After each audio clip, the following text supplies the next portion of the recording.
Good morning. So today let us discuss about inventory management. Inventory management is a portion of the working capital management. We have seen working capital management, different types of working capital managing like cash management, debtors management or receivables management, so on. So among it, we know what is working capital of a company. Working capital of a company means mainly the current asset of a company, and it includes cash, debtors, bills receivable, marketable securities, so on. So among it, an important portion or an important aspect is the inventories. So in this video, we will discuss about what is inventory management basics. So inventory, what is inventory? Inventory means the current asset of a company. Current asset means those assets which are required for the day-to-day activities or the day-to-day functioning of a company. So, why should be there a need for inventory management? Inventory should be managed because an inventory constitutes the major portion or the major revenue of a company. Inventories are converted into the finished goods and which will be sold out, and from where we get revenue. So inventory management is an essential component for a company. So what is inventory, or which are the different types of inventories?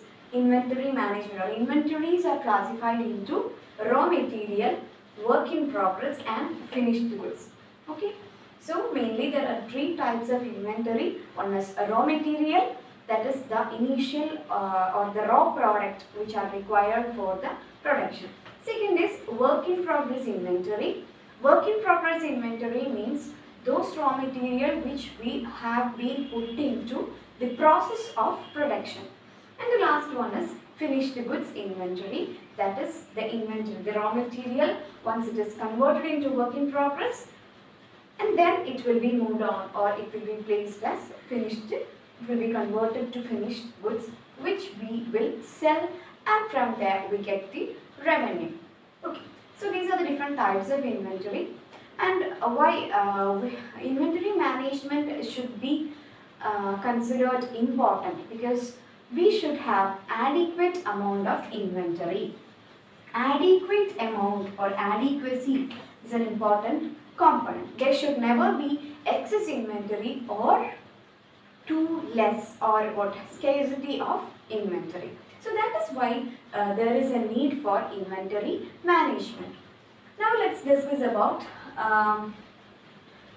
what is the dangers of excessive inventory and also inadequate inventory.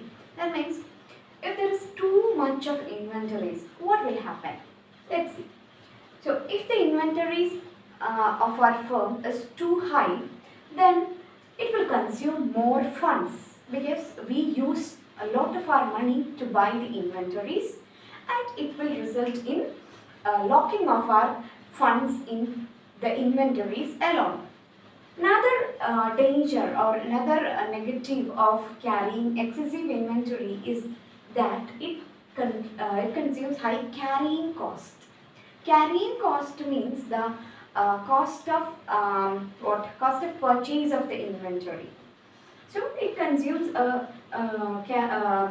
inventory which we have purchased have to be stored and kept in the godown. So it involves a cost. So if it is excessive, if it is huge inventory that we buy, then it will lead to huge amount of carrying or storage cost. Next is a loss of liquidity.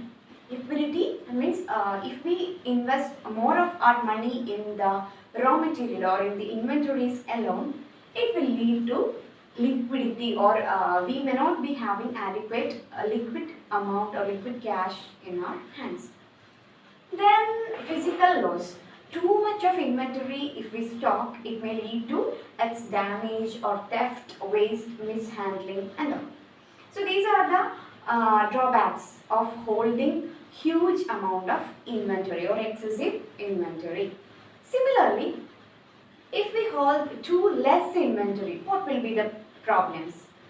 One is it will lead to stoppage of production. Production may be because if we do not have inventory, we may not be able to manage the sales. So it will lead to stoppage of production. Then once we cannot produce a thing or we cannot sell a thing, then it will lead to loss of customers or customer demand. We won't be able to meet the customer demand properly. Then so in that way we may lose the customers and the customers may shift to competitors. So these are the dangers of inadequate inventory. So this is the reason why we are studying inventory management. Okay, so there should not be excessive inventory and also there should not be inadequate inventory. We must have an inventory in between these two. So this will be the optimum level of inventory we should hold. Okay. Now let us discuss about which are the objectives of inventory management. Okay, so we have already seen why there should be a need for inventory management. Inventory should be managed because there should not be excessive inventory or too less or inadequate inventory. So now let's see which are or what are the objectives of inventory and other objectives of inventory management. Okay, first one is adequacy.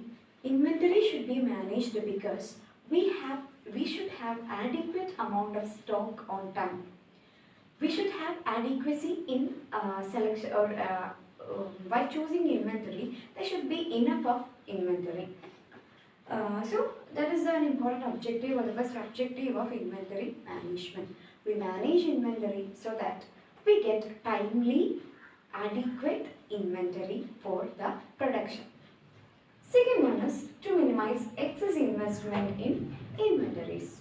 If we manage or managing inventory means actually choosing what is the right quantity of inventory we have to keep. That is actually what is inventory management.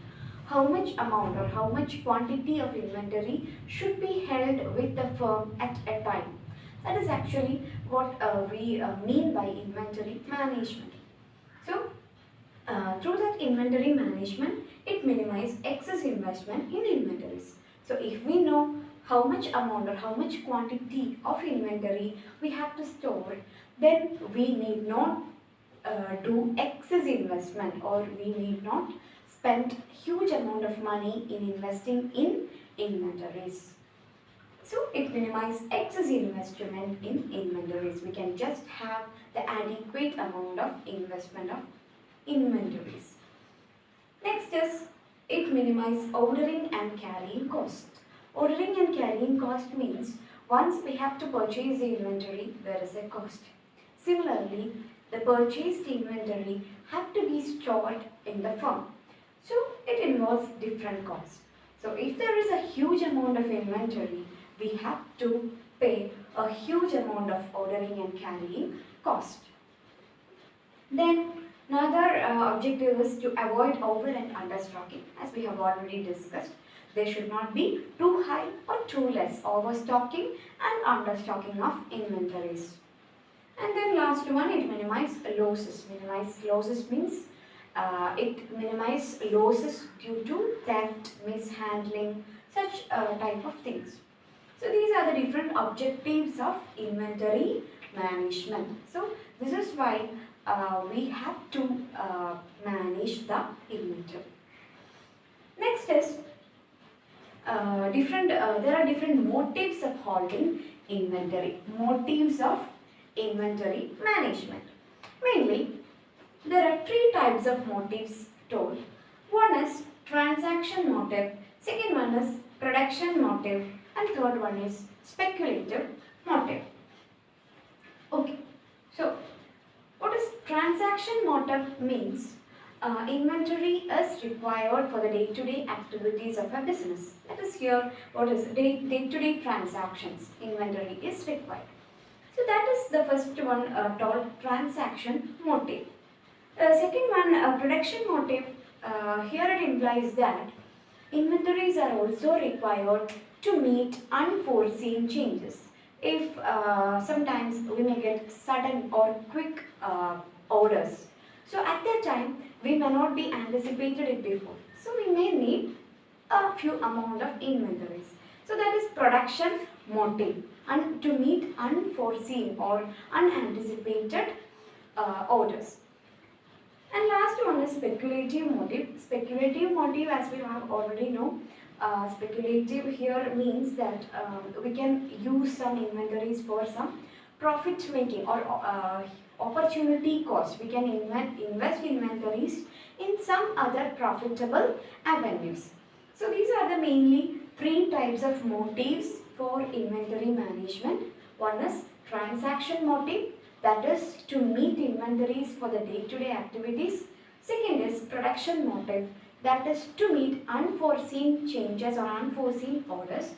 And third one is speculative motive, that is we have if at all any probability to invest inventories in any other profitable avenues in order to get capital or opportunity cost. So these are the different motives of holding inventory and also the different objectives of inventory management. Okay. Now let us discuss about what are the different benefits of inventory management and also different cost of inventories. Okay. First benefit of inventory management is uninterrupted production. That means if we properly manage inventory and we know which is the optimum amount of inventory we have to keep, then there will be uninterrupted production. Our production will be going smoothly without any deviations. So a proper amount of inventory or inventory management helps in the production process going smoothly. Second one is efficient purchase. Once we know which is the adequate amount of inventory required for a purchase, then we will move on with we can buy those much of amount from the supplier. So so if it is a bulk amount, it will probably be a bulk amount and we may get discounts, coupons, etc. So we can calculate in advance how much amount or how much quantity of inventory we have to purchase, and then we can make a purchase, and so that we can make that purchase more efficiently. Next benefit of inventory management is that we will be having all time adequate amount of inventory for production. Then so in that way our production process and will be done in a smooth way, and we'll get sales and we'll get customers and we can maintain them. So on a long term basis, if our inventory is managed well, we can maintain customers. So these are the main benefits of inventory management. Now let's see which are the different costs of inventory or inventories. First one is ordering cost. Ordering cost means the cost of placing an order. That means once we purchase the inventory, there involves a certain amount of cost for the purchase of those inventory. So that cost is called ordering cost. It is usually based on the amount of quantity of inventory we purchase. Second type of cost is carrying cost. Carrying cost means once we have purchased the inventory, we have to store that inventory in our godown. It involves a cost, and that is called carrying cost or storage cost. And the last cost is stock out cost. Stock out cost means sometimes if we do not have adequate amount of inventory, we may lose sales, or we may lose production, or we may stop production and we lose sales and we lose customers. So there we incurred a loss, and that type of cost is called stock out cost. That means any cost which are incurred due to lack of inventories. or lack of availability of adequate amount of inventory. So these are the different types of cost related to inventory, and these are the benefits of inventory management. Now let us discuss about which are the techniques of inventory management. In order to properly manage the inventories, there are various techniques available for us. That means we can use all those techniques to manage the inventory. To manage the inventory means to know what is the adequate amount of inventory we have to keep in our firm or keep in our stock. So in order to arrive at that conclusion, we can use the various type of techniques, and they are, one is EOQ, that is economic order quantity. Then there are different stock levels, there are different equations available. Then ITOR, that is inventory turnover ratio. Then VED, that is vital, essential and desirable. Then ABC, always better control. Then these all are different types, different techniques. Then JIT, that is just in time. Then aging schedule of inventories. So these are all the different techniques of inventory management. So we have to see in detail all these techniques. Okay. So are you clear with the benefits and cost of inventory, and also which are the various techniques available for managing inventories properly? Hope you are clear with the video. Thank you. And in the next video we'll discuss about the various techniques of inventory management. Thank you.